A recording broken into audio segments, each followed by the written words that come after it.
forget to subscribe my channel Hang Duk Mana.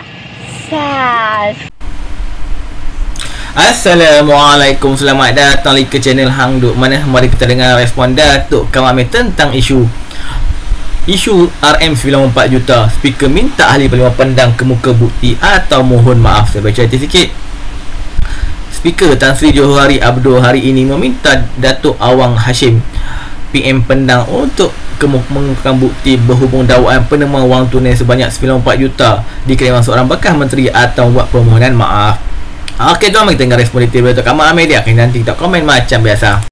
Hari ini Speaker Dewan Rakyat Tan Sri Johari Gani meminta agar Datuk Awang Hashim Ahli Parlimen Pendang untuk mengemukakan bukti berhubung dakwaan adanya penemuan wang tunai sebanyak 94 juta di kediaman seorang bekas menteri ataupun dia perlu membuat mohon maaf. Jadi Speaker mulakan hal tersebut selepas RSN Raya, iaitu Pakatan Harapan Jerutung, membentangkan usul untuk merujuk ahli parlimen itu ke Jawatankuasa Hak dan Kebebasan Parlimen atas kenyataan yang bersifat tuduhan yang dianggap mengelirukan. Jadi kata Tan Sri Johari, saya tak pasti sama ada Pendang ada bukti atau lain. Jadi Suruhanjaya Pencegah Rasuah memberitahu bahawa tiada pun laporan yang dikeluarkan oleh SPRM sebagaimana didakwa oleh Pendang.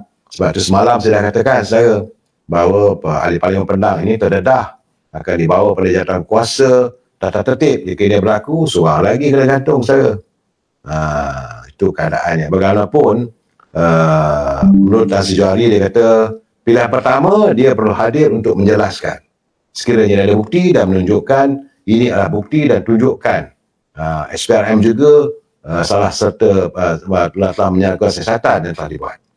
Tapi sekiranya tidak, dia perlulah memohon maaf. Kalau maaf pun sudah memadai, saya rasa itu adalah yang terbaik. Tapi itu pula pada dia katanya. Dan bagaimanapun katanya selaku Ketua Whip Perikatan Nasional dan ahli Parlimen Jerutung itu akan bersama-sama dengannya untuk mencari penyelesaian terbaik. Kalau boleh tak payah. Dan ini juga harus menjadi pengajaran kepada ahli parlimen yang lain Hari ini agak menarik juga. Semalam saya melaporkan bagaimana PAC yang diketuai oleh Jawatankuasa Keuangan Negara, PAC, iaitu Pilihan Datuk Mas Emariyati. Semalam saya melaporkan tentang kedudukan macam-macam benda. Tapi hari ini Jawatankuasa Keuangan Negara akan memanggil dua bekas Menteri Kewangan untuk melengkapkan prosiding berkenaan komitmen tentang pemulangan aset One Malaysia Development Berhad. Menurut pengusinya, Datuk Mas Emariyati Samsudin berkata dua bekas menteri tersebut iaitu Tengku Zafrul dan Lim Guan Eng dijangka dipanggil pada minggu ketiga. Katanya PSC pada Isnin lepas telah mengadakan prosiding mengenai komitmen pemulangan aset YNDB dan jaminan pembiayaan hutang syarikat tersebut. Jadi sebenarnya ada berita mengatakan ada wang yang telah pun dipulangkan, tapi tak tahulah. Kerana dua-dua mereka lah merupakan bekas Menteri Kewangan. Tengku Zafrul bekas Menteri Kewangan zaman Tan Sri Muhyiddin, Lim Guan Eng bekas Menteri Kewangan zaman Tun Dr. Mahathir jadi Perdana Menteri yang kali kedua. Jadi untuk melengkapkan proses itu, PSC akan memanggil Tengku Zafrul kerana dia menjadi Menteri Kewangan pada tahun 2021 hingga 2022. Sampai itu Lim Guan Eng pula pada tahun 2018 hingga 2020.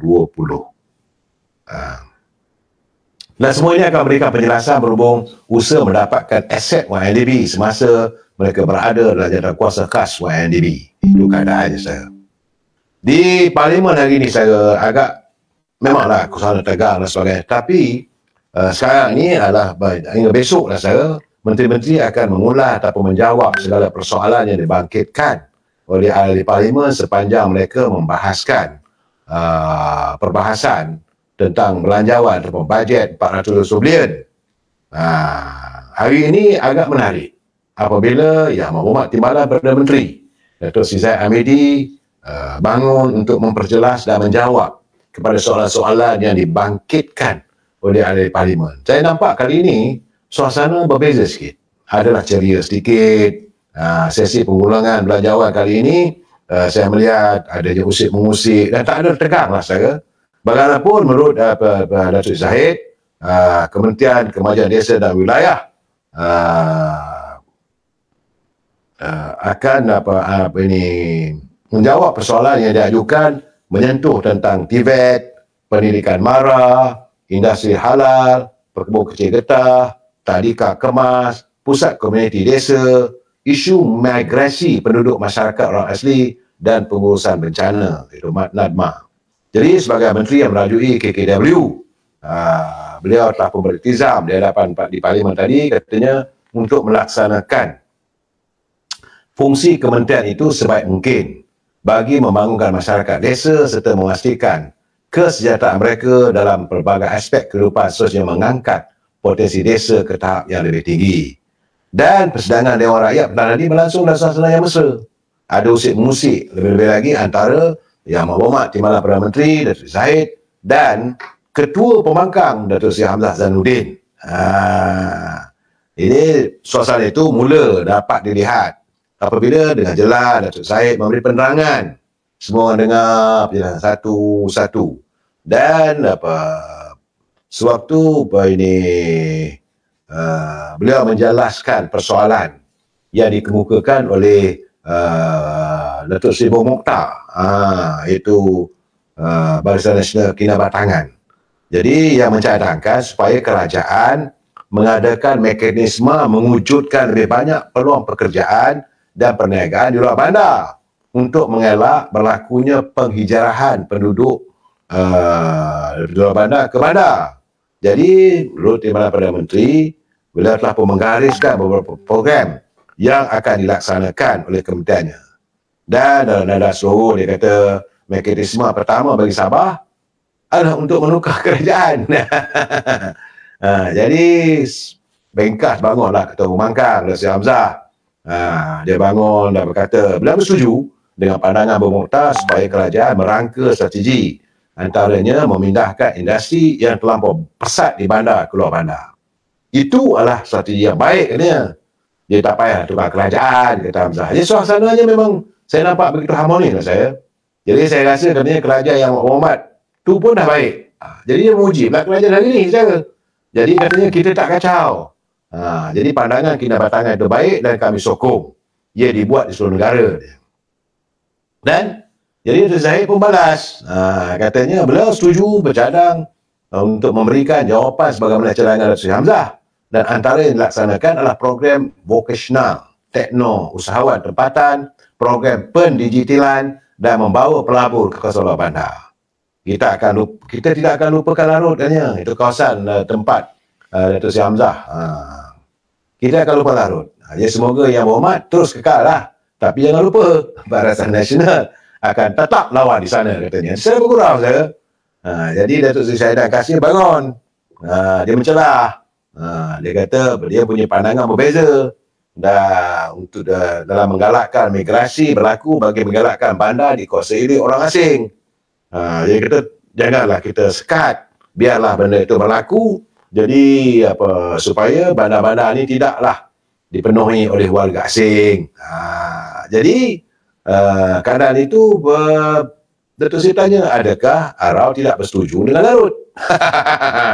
Kerana Datuk Seri Hamzah kata elok bawa dekat kampung, di kawasan desa. Tapi Arau kata jangan buat begitu, banyakkan lagi di kawasan bandar supaya bandar ini tidak dipenuhi oleh warga asing. Jadi dalam keadaan begitu Datuk Seri Hamzah dia bangun sekali lagi. Dia kata dia bersetuju dengan cadangan Timbalan Perdana Menteri berbanding dengan Syahidan. Contoh kata pekan kecil di Jerman yang dibangunkan sehinggalah seluruh penduduknya bekerja dengan ijazah itu. Jadi katanya saya rasa kita boleh lakukan ini. Jika boleh lakukan dengan fokus pada Tibet, ini adalah cadangan yang baik dan saya akan berikan sokongan. Nampak kan ini Ketua Pembangkang pernah menyokong Timbalan Perdana Menteri saya. Dan yang nampaknya tadi bertekaklah antara masing-masing dari parti pembangkang. Antara Datuk Syahidan dengan Datuk Hamzah. Dia katanya sukar untuk membangunkan ratusan kampung dan perlu ada keseimbangan dalam lokasi pekerjaan. Kalau tidak, katanya bandar penuh dengan orang asing. Dan katanya Larut akan setuju dengan saya katanya. Dan Datuk Seri Zahid kata kedua-dua pemimpin itu punya DNA yang sama. Ya, anda setuju ke tak setuju sama aja. Jadi Syedan guna mengambil kesempatan asasana itu untuk membangkitkan tentang memorandum persefahaman berhubung peruntukan kepada ahli parlimen pembangkang. Jadi kata Zahid kita hari ini paling gembira dalam dunia apabila larut dalam bagan datuk bersama-sama dan sedang diperhati oleh Putrajaya. Putrajaya itu Timbalan Perdana Menteri kedua saya, iaitu Datuk Seri Fadlah Yusof. Jadi katanya dengan itu MOU peruntukan pembangkang dapatlah selesaikan seelok-elok. Kerana jangan nampak berbaik tapi kami tidak dapat apa-apa. Lain tak ada. Isunya mesti lagi nakkan tentang peruntukan kepada pembangkang. Jadi kata Syedan seelok-eloknya mintalah larut dan bagan datuk bercakap, disaksikan oleh Putrajaya. Kalau kita selesaikan seelok-eloknya sebab Datuk Seri Hamzah adalah ketua pembangkang. Jadi kalau ada Hamzah setuju, maka mereka akan setuju nampaknya. Bagaimanapun saya, Timbalan Perdana Menteri kedua, Datuk Seri Fadlah Yusof menjelaskan kerajaan masih membuka pintu pada mana-mana ahli parlimen dan peluk pembangkang yang sedia untuk berunding secara individu berkaitan dengan memorandum persefahaman. Kalau ada dalam kalangan individu ahli parlimen nak bincang sebelah sana, saya terbuka. Tapi secara berkelompok seperti yang sudah dinyatakan, mereka menolaknya. Ini adalah keputusan pihak sana, bukan saya. Dan saya tak boleh buat apa katanya. Dan itulah katanya. Jadi semalam ke kemarin Datuk Seri Fadlah Yusof mengatakan, dia kata orang dah tak sudi, buat apa nak pinang Minang. Dia masih terbuka untuk rundingan, tapi kalau untuk dia nak menawarkan lagi, orang dah tak sudi. Nak macam mana? Kalau orang menolak pinangan, ya macam mana kerajaan nak merujuk balik? Itu gambarannya saya. Di parlimen hari ini saya nampaklah bagaimana apabila walaupun ketiadaan Perdana Menteri dan Sultan Ibrahim yang melaksanakan tugas tanggungjawab di luar negara dan kehadiran Datuk Seri Zahid Hamidi menjawab persoalan bersama-sama dengan Datuk Seri Fadlah Yusof, nampaknya parlimen tenang, tak adalah maki hama. Sepatutnya begitulah saya. Sewajarnya sebegitu. Parlimen ini digunakan untuk bercakap tentang rakyat. Kerana hari ini Datuk Zahid menyatakan tentang bagaimana NADMA, bagaimana untuk menguruskan kawasan-kawasan yang sering dah berlanda banjir, bagaimana nak menguruskan agar desa-desa dapat diwujudkan industri-industri kecil dan sederhana supaya anak-anak muda di kawasan luar bandar dapat dijamin memperoleh pekerjaan dan pendapatan. Dan sepatutnya begitulah saya. Bukan baru sembarangan saja. Saya kita saya baca detail lagi. Beliau mengeluarkan arahan itu selepas PH Jurutung membentangkan usul untuk merujuk ahli parlimen itu ke Jawatankuasa Hak Kebebasan Parlimen atas kenyataan bersifat tuduhan yang dianggap menggelirukan Dewan. Saya tidak pasti sama ada penang ada bukti-bukti lain selain apa yang dinyatakan seperti termaktub dalam surat tulis SPRM pada saya. Oleh kerana pendang tiada di sini, saya mohon Ketua WIP untuk maklum kepada pendang bahawa ada dua pilihan. Pilihan pertama, dia hadir untuk menjelaskan sekiranya ada bukti, menunjukkan ini adalah bukti dan tunjukkan SPRM juga serta juga salah serta siasatan telah dibuat. Sekiranya tidak, memohon maaf sahaja sudah memadai. Kita mai terus menyokong kajian apa pada Datuk Ahmad Ibrahim. Assalamualaikum.